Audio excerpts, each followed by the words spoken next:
Okay, so nothing too much going on in the next couple of days across the UK, but by the time we get to the end of the week, we're looking at quite a different picture.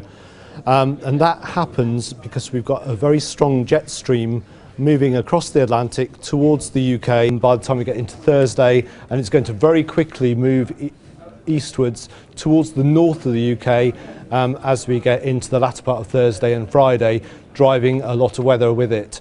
And there is a fundamental difference between the weather in this period and what we were getting a year ago in the notorious 2013-14 winter. In that case, the jet stream was driving across at a slightly lower latitude across central parts or even southern parts of the UK, bringing a lot of wind and rain with it, as you will no doubt recall. In this case, the focus very much towards the north of the country. So you can see the strength of the jet, the white colours there, depicting 200 to 250 mile an hour winds at the sort of level that aircraft fly at. So that drives the depressions which bring our weather across the country and obviously supplies them with a lot of energy.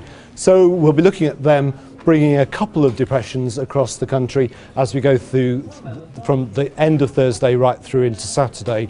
And we can look at that in a bit more detail on this other screen here, where you can see a system in the middle of the Atlantic at the middle of Thursday, but it very, very quickly propagates eastwards towards the UK, arriving on our shores by the middle of the night on Thursday night into Friday.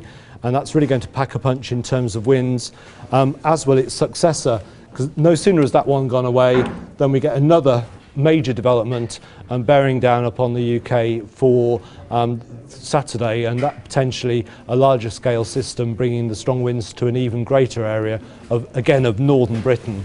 So warnings, as you might anticipate, are on the board for both Friday and Saturday.